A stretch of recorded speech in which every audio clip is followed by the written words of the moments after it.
Hey, what's up? This is Omega Agent 661, and welcome to Survival Crash Course. Today, we're going to be reviewing the all-new Dagger Knives Stinger.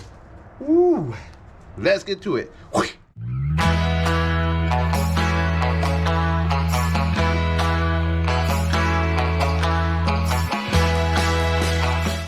This wicked-looking bad boy comes all the way from Russia, and is from a newer knife company, Dagger Knives. And this model here is a Sting.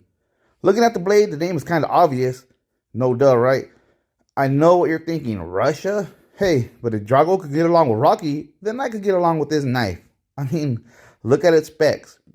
It has a nearly 4-inch blade made of D2 that is extremely sharp. Its overall open length is around 8.6-ish inches, which you'll be holding on to confidently thanks to some sexy jade G10 scales. Well, if you got the Blade HQ exclusive version, you will. Otherwise, not so much. Finishing up with the specs, this knife weighs about 4 ounces and is set up for left or right hand tip up carry. I don't know too much about dagger knives, but according to Blade HQ, they pride themselves on unique design and willingness to stand out, and the Sting sure does fulfill those expectations. Before we get to the unique and standout design features in this knife, let's start at the blade. The D2 blade has a wicked looking spear point blade that features a black stonewash finish and a high flat grind. To be honest, I was a little disappointed in the stonewash finish. It's kind of speckly and thin, and certain edges of the blade are much lighter than others. I mean, I know it's supposed to be a stonewash finish, but at first it looked like a poorly done Cerakote job. Maybe I just don't understand what stonewash is supposed to be. But I would have preferred a DLC coating instead of the wash. It still looks good overall though, and has a great thumb wrap with fine jimping near the pivot and a large choil that gives the knife a narrowing of hips before widening into the spear and then coming to an extremely acute point. All that is great stuff. It accentuates the spear design nicely. But the thumb hole, ugh, woof. First, let me tell you guys, I don't know if you know this, I'm a huge Punisher fan. Huge. That's what she said. But the skull-shaped thumb hole does not do it for me. I mean, I thought it would. I mean, how could any hardcore Punisher fan not like the skull silhouette? Sadly, though, I just don't dig this skull design. It looks like a toadstool, not a skull, and it's just a little too bulbous. Bulbous? I don't know how to say it. It's too round. It doesn't jive with the sharp angle and clean lines in the blade design. So it just really doesn't match at all. Another issue I had was with the laser etched dagger logo and D2 specification. The font used in the D2 etching is shoot yourself in the head boring, and worst of all, plain in a knife with so much flair. To make matters worse, both etchings look cheap. It looks like what I imagine a counterfeit Microtech etching would look like. Anyways, let's move on to the locking mechanism. Locking the blade in place is a stainless steel liner lock that looks sturdy and is held up well in testing. I do feel that Dagger missed an opportunity though by not painting the liner lock black. The shiny steel just doesn't match the rest of the hardware, which is mostly black, and because of the liner's thickness, it just really stands out a lot. I understand that a lot of great designs like to have contrasting colors, but this just feels out of place on this knife. The scales are sexy, JG10 with the fine waffle pattern and slightly beveled edges, and it's held together with black hardware. Will look fine, but once again, this company's design flair ruins what would be a really cool look. The area of the handle near the two-way pocket clip is indented kind of, making it look like the end of a dog bone, and it just doesn't look right. The reason for this design feature, I assume, is to accentuate the extremely unorthodox pocket clip. Shaped like a screaming skull with a long gaping maw, the black painted pocket clip is truly unique, to put it one way. To further force the skull motif, the screws attaching the pocket clip to the G10 scales are painted blue to give it the look of deep set blue eyes. In my opinion, the design falls flat, and it looks more like a cute blue-eyed owl than a menacing skull. Overall, though, the Sting delivers on its promise of flair, but you know what? How does it perform? Before we go into the performance section, let's do a real quick size comparison.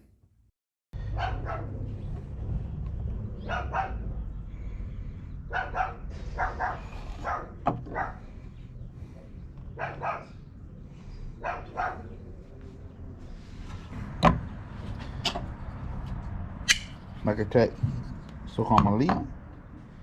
SOCOM Elite is one of my bigger knives and feels it, but not too much smaller than that. Spatical M4 Shaman, Blade HQ exclusive, similar size, it's thinner but similar sizes. Kershaw M4 Blur.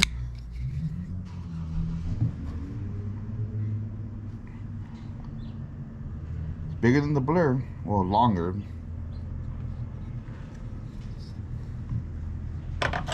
And Hogue EX04.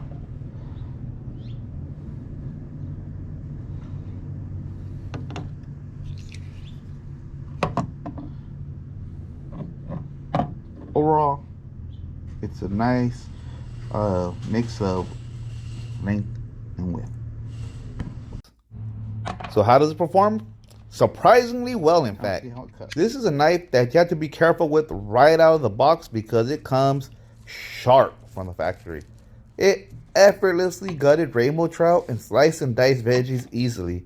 It hollowed out jalapenos easily thanks to the precision work you can accomplish due to the slim and pointy spear tip, and also sliced tomatoes without smashing them.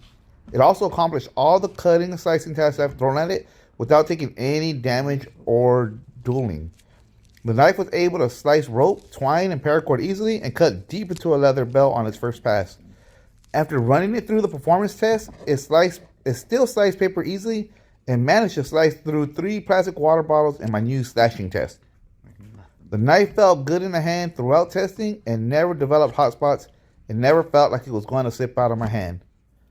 Overall, it performed very well. Now let's go over the build quality of this knife. First off, the grinds are okay, but the tip isn't perfectly even. It veers off to the side at the very tip. Might be hard to see in the photos, but it's not perfect. The centering is really good though, and the knife opens and closes smoothly. Despite using this knife to cut lemons and tomatoes, the D2 still has not rusted at all. I've been careful to wipe it down after use, but I haven't oiled it much and the blade still looks pristine. I have to say, I was worried about the quality of this knife since this isn't made in the USA, it's from Russia. And I really don't know much about the knives from Russia. But the knife still feels solid. It opens and closes smoothly and nothing's loose or rattling. So I gotta say the build quality appears to be good. Now let's talk value. All in with tax, I spent around 65 bucks on this knife. I'm gonna be honest, if it wasn't for that low price, I would not have purchased this knife. I didn't know anything about Dagger knives and I was skeptical when I learned they are made in Russia. But the option to finally add a D2 blade to my collection with JG10 at this price point was just too hard to resist. For the money, you get some good features and it performed great. So I have to say, it is a good, but not great value. But I do want to warn you, I wasn't able to find any warranty info for this knife online or on BladeHQ.com, and it doesn't come with any sharpening service like Benchmade's LifeSharp program. So keep that in mind if you're a hard use type of person or you can only afford one knife at this time. If you're in those categories of knife shopping right now, get something with a lifetime warranty. SOG or SOG makes some good D2 knives at this price range that might be a better fit for you and have a lifetime warranty. So how did this knife score? For all you new crash coursers, this rating system is something I came up with to help me measure and rate my knife collection and includes categories such as blade steel, design, performance, etc. This rating system is highly subjective, and the more premium details or material a knife has, the higher the score usually is. So let's see how this knife scored. The first category rates the blade steel. This blade steel uses D2 steel which has a good reputation and is considered a really good mid-range steel. This is my first D2 blade, and its performance was first rate. It held a very sharp edge throughout my testing and throughout my real world use. D2 is not a stainless steel though, but a little bit of maintenance goes a long way to keeping this blade looking good. I gave it a 5 out of 10. Next up is handles slash scales. This knife uses some sweet JG10 scales that are thin, beveled, and have a nice texture. The knife is comfortable to work with, and the quirky design elements don't hinder its functionality. Look weird, but the knife was still pretty good in the hand. I gave this category a score of 7 out of 10. The next category is value. Despite the seeming lack of a warranty, this knife is a good value due to its use of D2 steel and G10 scales at the $60 to $70 price range. At that price point, it had high quality performance but at a reasonable price. So I gave this knife a 7 out of 10. Moving on, our next category grants up to 5 extra points for build quality, coating slash paint, and hardware. The build quality on this knife is good. Nothing has fallen apart or got loose. The grinds are okay and the centering is pretty good. The extra design elements such as the painted hardware and black stonewash finish are okay. And even though the skull elements were just a little bit too cartoony for me, they are a nice change of pace in my collection. In the end, I gave this knife a 3 out of 5 possible extra points in this category.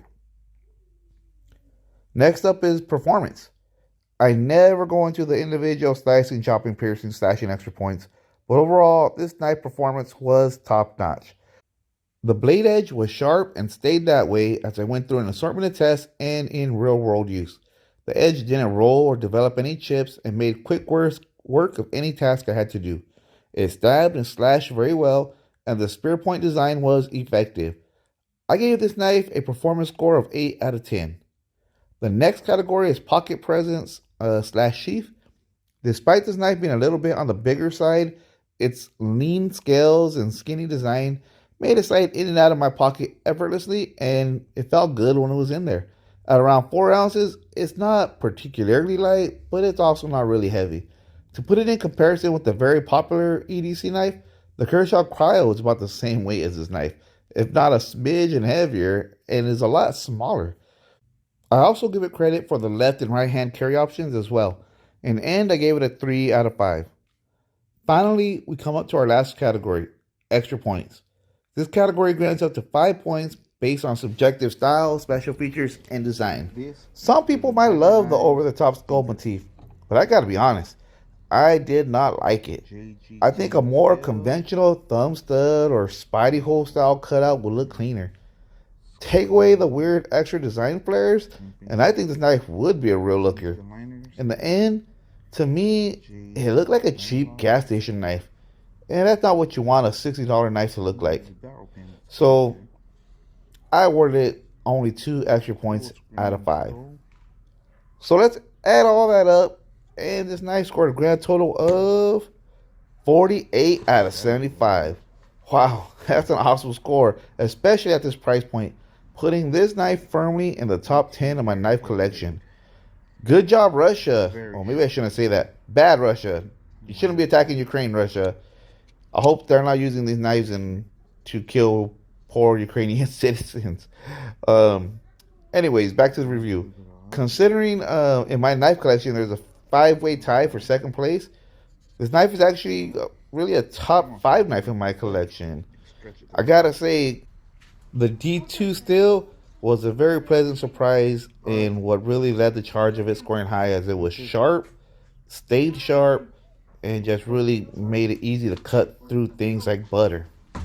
I took a gamble on this Russian-made knife, and I have mixed feelings about it. And no, those mixed feelings don't have to do with the invasion of Ukraine. Let's just keep it strictly on the knife. On one hand, the price is reasonable, and its performance was great. That design, though, is a little too funky for me to EDC, and the lack of the warranty really bothers me. If you're into goth, or you're a Halloween fanatic, or just for some reason really into Russian knives, then I would buy this knife. Otherwise, I would pass on this knife and get something with less flair and more warranty. As for me, the knife will be going up on the wall for the foreseeable future. That's it for this episode of Survival Crash Course. Thanks so much for watching. Please like and subscribe. And until next time, this is Omega Agent 661 signing out.